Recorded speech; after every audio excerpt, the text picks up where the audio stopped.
All right, you're in tune with Surf Blue. I was going to say Surf Blue Chant Nation. Well, it could be Surf Blue Nation. This is Surf Blue Channel. I don't edit. I don't talk properly, and I don't. I don't know what I don't do. I don't know what. I have to think of something stupid to say. But you're in tune. I'm going to show a few pennants I have. I'm going to sell a couple of them.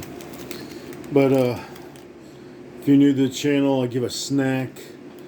And tonight's snack is Reese's Snack Bar.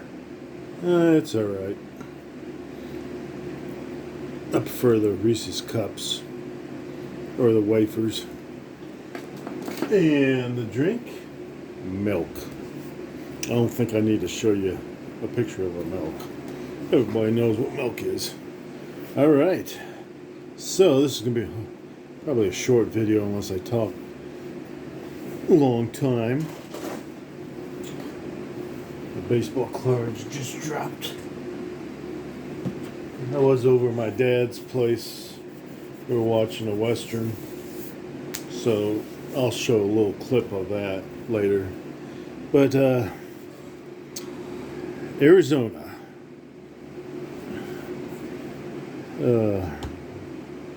Randy Johnson, one of the toughest pitchers. Fastball was unreal. They had some good stars in that one.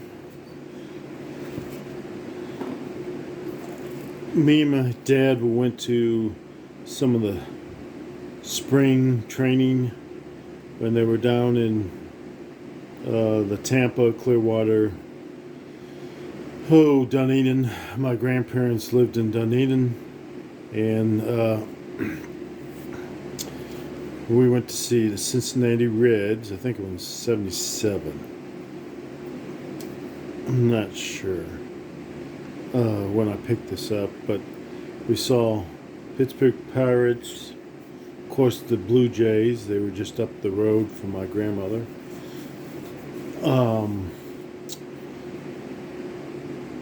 St. Louis, I think it was, Philadelphia, and Pittsburgh Pirates. I'm thinking it was all in that area we went to see. I would have to bring it back up, but I know Cincinnati Reds was one of them, and of course Toronto Blue Jays. So, of course, you gotta have the Cleveland Browns. And talk about football and college football, I'm surprised I didn't ever pick up a Georgia Tech or a University of Michigan. It's crazy. I also want to pick up a Cleveland State Vikings, because back when I was growing up, I did watch them. They were not. What division were they in? Well, I can't think of it. But they were not in the NCAA Division One. But I follow them now. They're in Division One. And I always wanted to pick up a Cleveland State Viking and a shirt. But Cleveland Browns, there's a little smudge right here. And of course the top. Now Atlanta World Series in 1992, I worked at Lake Lanier Islands Hotel. At that time, the government ran the island. So the hotel also was Renaissance down the road. Nestle had their golf tournament there. The ladies golf tournament there. But yeah, there was two hotels, and Lake Lanier was one of them. I'm thinking Pine Isle. Maybe it was Pine Isle. That was the name, but there was a Stouffer's. Yeah, Stouffer's Pine Isle. Stouffer's Pine Isle. That was the name of the other hotel. Actually, that was nicer than Lake Lanier. But now Lake Lanier, an independent person owns it. And the hotel looks awesome. They fixed it up.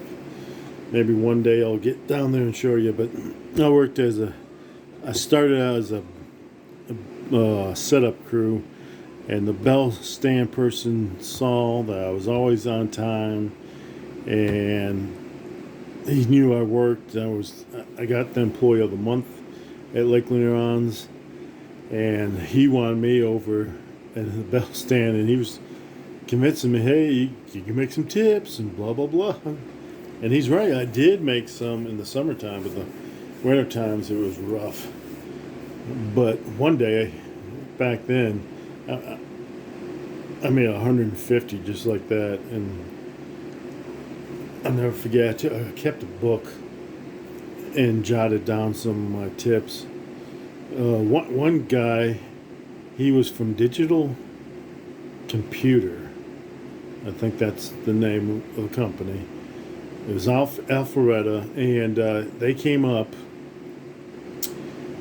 and he didn't have much luggage. Took it to a room, and he said, "Hey, can you get me a table?" Well, since I was a setup, I grabbed the table, the skirt, and did everything. $50, just like that, in 20 minutes.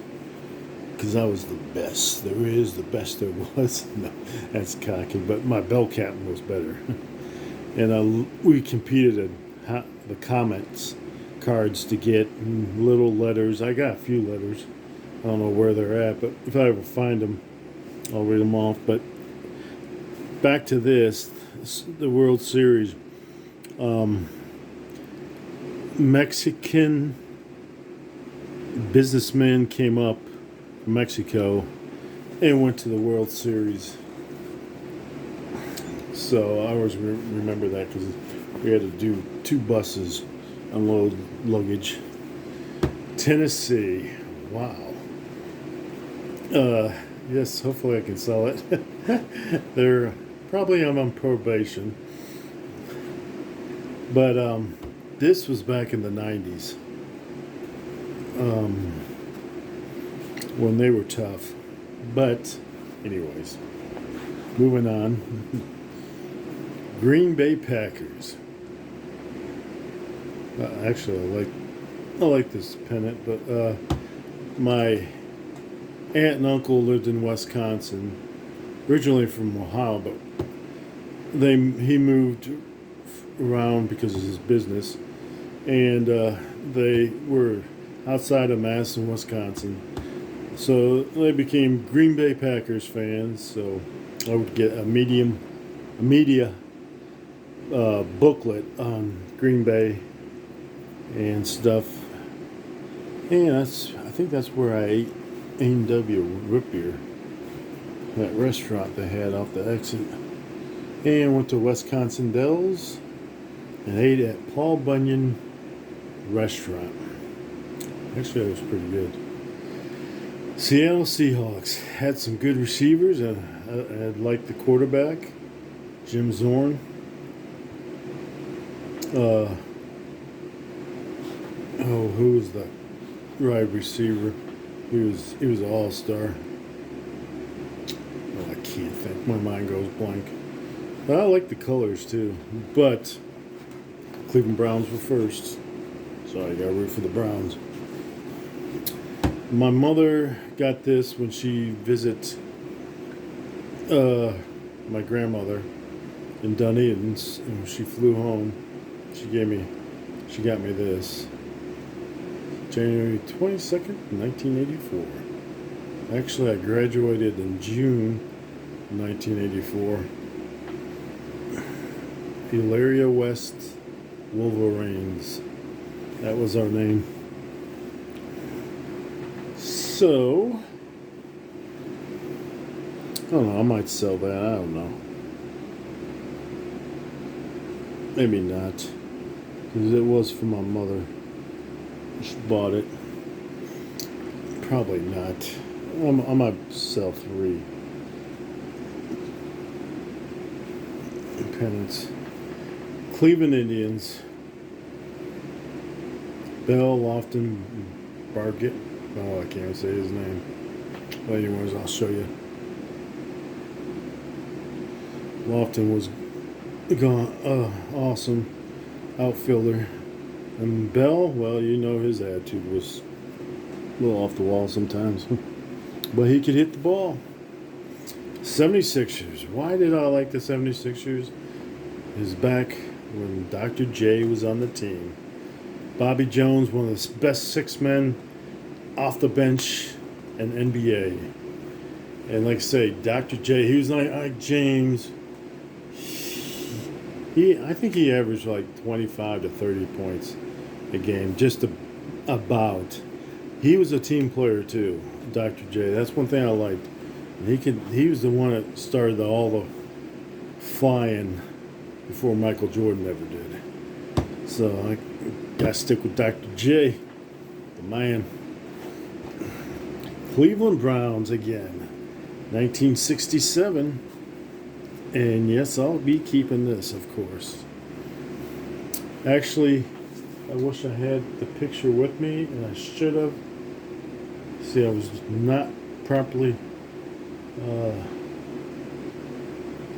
I didn't do my homework properly and getting everything ready. But Leo Murphy, he was a trainer for the Cleveland Browns. He lived in Medina, Ohio, where my grandparents lived.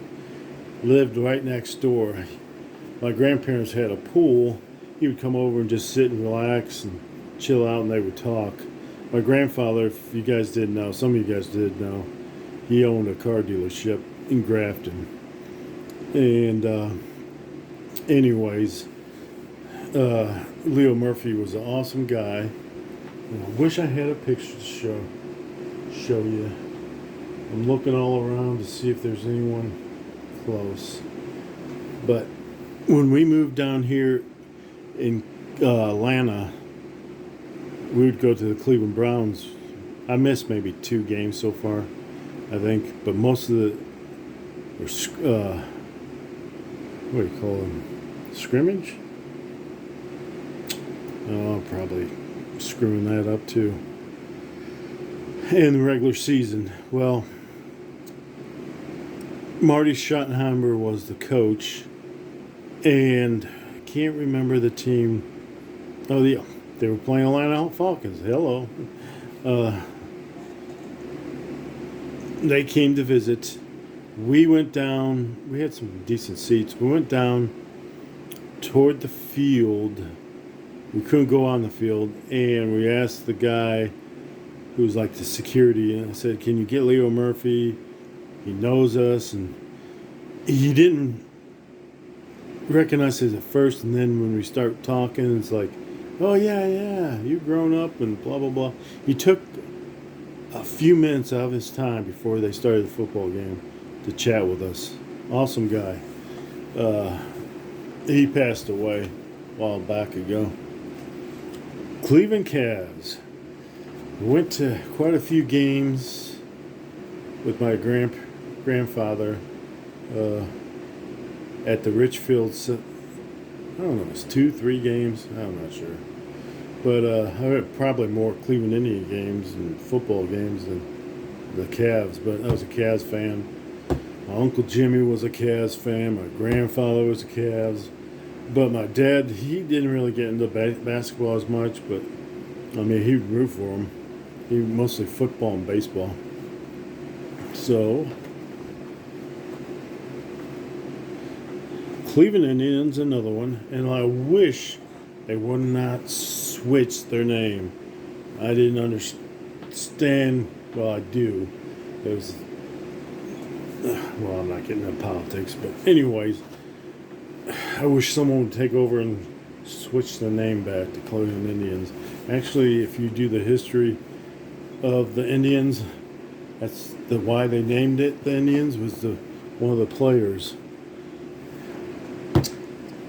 1981 All-Star Game. My grandfather, I think, got the tickets, but I had a friend that I went to school with. He had a ticket, so we drove him. He sat someplace else, but it was me and my grandfather watched the All-Star game, and I think there was only, I have to look it up, 2 players on the roster for the All-Star. It was loud and it was jam-packed. It was the old stadium. If you don't know the old stadium, once in a great while, they would pack, especially an opening game. And then during the season, Cleveland would fall on the bottom back in the 70s and early 80s. But like I said, they're doing pretty good now. So I won't give this up. A little rough right here. So I thought I'd share that and a little history of the pennants. So I hope you enjoyed that little segment. And until next time, surf's up, hang loose, enjoy life.